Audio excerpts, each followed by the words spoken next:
friends, welcome to Madras Samayal.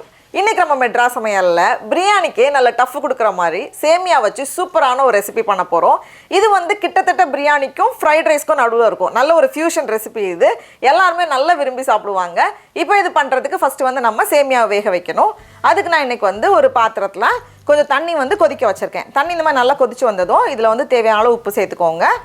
கூடவே ஒரு teaspoon போல எண்ணெய், அது ஒட்டாம இருக்கிறதுக்காக கொஞ்சமா எண்ணெய் சேர்த்து மறுபடியும் இது நல்லா கொதிச்சு வந்ததும் நம்ம சேமியா சேர்க்கலாம். நான் இன்னைக்கு வந்து 2 கப் சேமியா எடுத்திருக்கேன். இது வந்து வறுக்காத ரெகுலர் சேமியா தான். நம்ம வறுத்த சேமியானாலும் நம்ம வந்து யூஸ் பண்ணிக்கலாம். இது வந்து 200 கிராம் அதை உள்ளே சேர்த்துட்டு இது வந்து கொஞ்சம் மெல்லிசான சேமியா தான், அதனால ஃபாஸ்ட்டாக ரெடி ஆகிரும். ஒரு 2லேருந்து 3 நிமிஷம் தான் பேக்கெட்டில் சொல்லியிருக்காங்க. நான் வந்து ஒரு 3 நிமிஷம் போல் வைக்க போகிறேன்.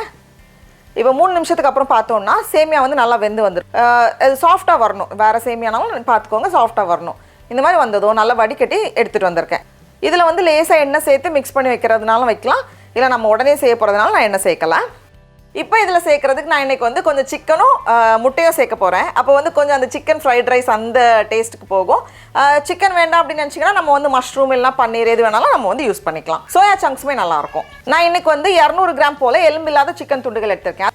இது கூடவே ஒரு 1/2 டீஸ்பூன் மிளகாய் தூள், 1/4 டீஸ்பூன் சிக்கன் மசாலா, அதுக்கப்புறமா தேவையான அளவு உப்பு எல்லாத்தையும் சேர்த்துட்டு நம்ம நல்லா மிக்ஸ் பண்ணி விட்டுடலாம்.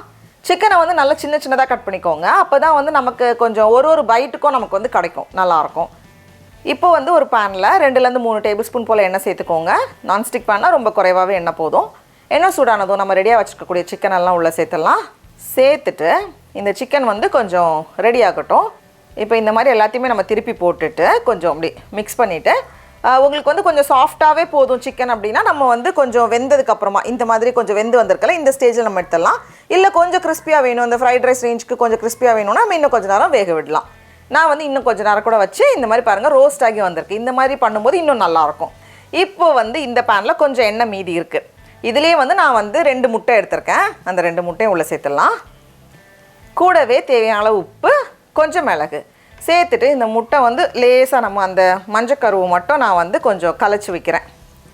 மிக்ஸ் பண்ணிவிட்டு கொஞ்சம் செட் ஆனதுக்கப்புறமா நம்ம வந்து அப்படியே திருப்பி போட்டோன்னா நமக்கு வந்து கொஞ்சம் கூட நல்லாயிருக்கும்.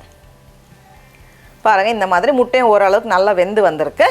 இப்போ இதையும் எடுத்து நம்ம வெளியே வச்சிட்டோம் அப்படின்னா நம்மளோட ப்ரோட்டீன்லாம் ரெடி. இப்போ வந்து நம்ம மறுபடியும் இந்த பேனை நான் அலசி எடுத்துகிட்டு வந்திருக்கேன். இதில் வந்து ஒரு 2 டேபிள் ஸ்பூன் போல் எண்ணெய் சேர்த்துக்கோங்க. 2லேருந்து 3 டேபிள் ஸ்பூன் எண்ணெய் சேர்த்துட்டு எண்ணெய் சூடானதோ இதில் தாளிக்கிறதுக்கு கொஞ்சமாக கடுகு, கூடவே ஒரு 1/2 டீஸ்பூன் சீரகம். இப்போ இதில் வந்து ஒரு வெங்காயம், அதை வந்து நல்லா சின்ன சின்னதாக கட் பண்ணி எடுத்துகிட்டு வந்திருக்கேன். கூடவே 2 டீஸ்பூன் அளவுக்கு இஞ்சி பூண்டு, அதை வந்து நல்லா இடித்து வச்சுருக்கேன். 1 டீஸ்பூன் இஞ்சி, 1 டீஸ்பூன் பூண்டு. அதுக்கப்புறமா 2 பச்சை மிளகாய் சின்ன சின்னதாக நறுக்கி வச்சுருக்கேன். கூடவே ஒரு கொத்து கருவேப்பிலை இலை 1-2 நம்ம பிச்சு சேர்த்துடலாம். சேர்த்துட்டு இந்த வெங்காயம் வந்து கொஞ்ச நேரம் வதங்கட்டும். இப்போ வெங்காயம் இந்த மாதிரி வதங்கினதும் இதில் வந்து நம்ம மசாலா சேர்க்க போகிறோம். மசாலா சேர்க்கும்போது ஸ்டவ்வை சிம்மில் வச்சுக்கோங்க. மசாலாவுக்கு 1/2 டீஸ்பூன் சிக்கன் மசாலா, இல்லைனா ஒரு 1/4 டீஸ்பூன் கரம் மசாலா, 1/2 டீஸ்பூன் மல்லித்தூள், 1/2 டீஸ்பூன் மிளகாய்த்தூள், கூடவே ஒரு 1/4 டீஸ்பூன் மிளகு, இல்லை நம்ம காரத்துக்கு ஏற்ப நம்ம அட்ஜஸ்ட் பண்ணிக்கலாம். எல்லாத்தையும் சேர்த்துட்டு ஒரு வாட்டி கலந்ததுக்கப்புறமா இதில் வந்து ஒரு பெரிய சைஸ் தக்காளி அதை வந்து மிக்சியில் அடித்து எடுத்துகிட்டு வந்திருக்கேன். அப்படிலாம் நல்லா சின்ன சின்னதாக கட் பண்ணி சேர்த்தாலும் ஓகே தான். எல்லாத்தையும் சேர்த்துட்டு இந்த மசாலாவோட பச்சை வாசனையெல்லாம் போய் தக்காளி நல்லா வெந்து வரணும். இப்போ பார்த்தோம் அப்படின்னா லேசாக எண்ணெய் பிரிஞ்சு தக்காளி நல்லா வதங்கி வந்திருக்கு. இந்த ஸ்டேஜில் கொஞ்சமாக மட்டும் தண்ணி சேர்த்துக்கிறேன். தண்ணி ரொம்ப அதிகமாக வேண்டாம். கடைசி இந்த மசாலாவுக்கு தேவையான அளவு உப்பு எல்லாம் சேர்ந்து மறுபடியும் நல்லா இந்த மாதிரி வெந்து வந்ததுக்கப்புறமா நம்ம ரெடியாக வச்சுருக்கோம்ல நம்மளோட சிக்கன், அப்புறமா வந்து நம்மளோட முட்டை ஸ்க்ராம்பிள்ட் எக், கூடவே நம்மளோட சேமியா. நான் ஃபஸ்ட்டு சேமியா சேர்த்துட்டு அதுக்கப்புறம் இதை சேர்க்குறதுனால ஓகே தான். எப்படினாலும் எல்லாமே சேர்த்தே நான் வந்து இப்போ சேமியா பார்க்குறது கொஞ்சம் உங்களுக்கு கட்டி தட்டின மாதிரி இருக்கும். நம்ம வந்து அந்த கரண்டி வச்சு இது பண்ணும்போது ஈஸியாக வந்து உதிரியாக வந்துடும். அதனால் இப்படி எல்லாத்தையும் சேர்த்துட்டு நம்ம இதை மிக்ஸ் பண்ணும்போதே பாருங்களேன் எவ்வளோ சூப்பராக உதிரியாக ரொம்ப அழகாக வந்துடும். இப்போ இந்த ஸ்டேஜில் கொஞ்சம் ஹை ஹீட்டில் வச்சுட்டு ஒரு 2-3 நிமிஷம் நம்ம வேக விட்டோன்னா அப்படியே ஒரு ஃப்ரைட் ரைஸ் ரேஞ்சுக்கு இருக்கும், நல்லாயிருக்கும்.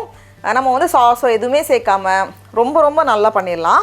இப்போ கடைசி இந்த ஸ்டேஜில் கொஞ்சம் நறுக்கிட்ட மல்லி இலை சேர்த்துட்டு நம்ம ஸ்டவ்வை ஆஃப் பண்ணிடலாம். அவ்வளோதான். பாருங்களேன் எவ்வளோ சூப்பராக அழகாக உதிரியாக வந்திருக்குன்னு. இனிமேல் சேமியா யாரும் வேண்டான்னு சொல்கிறான்னு நான் பார்க்குறேன். கண்டிப்பாக சின்ன குழந்தைங்கள்லேருந்து பெரியவங்க வரைக்கும் நல்லா விரும்பி சாப்பிடுவாங்க. நான் பொதுவே இது பண்ணும்போது கொஞ்சம் முந்திரி பருப்பையும் சேர்ப்பேன். நம்ம வந்து ஃபஸ்ட்டு எண்ணெயிலேயே கொஞ்சம் முந்திரி பருப்பை வறுத்துட்டு செய்யும்போது இன்னுமே அந்த முந்திரி பருப்பும் நமக்கு வந்து கடிப்படும், அதுவும் நல்லாயிருக்கும். நான் சாரி அதை மிஸ் பண்ணிட்டேன். நீங்கள் வந்து முந்திரி பருப்பை சேர்க்கும்போது இன்னும் கொஞ்சம் கூட நல்லாயிருக்கும். அதனால் முந்திரி பருப்பு வறுத்து சேர்த்துக்கோங்க. இப்போ நம்ம டேஸ்ட் பண்ணி பார்க்கலாமா? ஒரு வாரம் நம்ம பிரியாணி பண்ணுறோம், ஒரு வாரம் ஃப்ரைட் ரைஸ் பண்ணுறோம் அப்படின்னா அடுத்த வாரம் நம்ம இதை ட்ரை பண்ணலாம். குழந்தைங்க நல்லா விரும்பி சாப்பிடுவாங்க. சிக்கன் அப்புறமா வந்து முட்டை, இல்லை சிக்கன் வேண்டாலும் நம்ம வெறும் முட்டையில் செய்யலாம், இல்லை வெறும் சிக்கனில் செய்கிறதுனாலும் பண்ணலாம் நம்ம. சடா, அவ்வளோதான். பாருங்களேன் எவ்வளோ சூப்பராக இருக்குன்னு.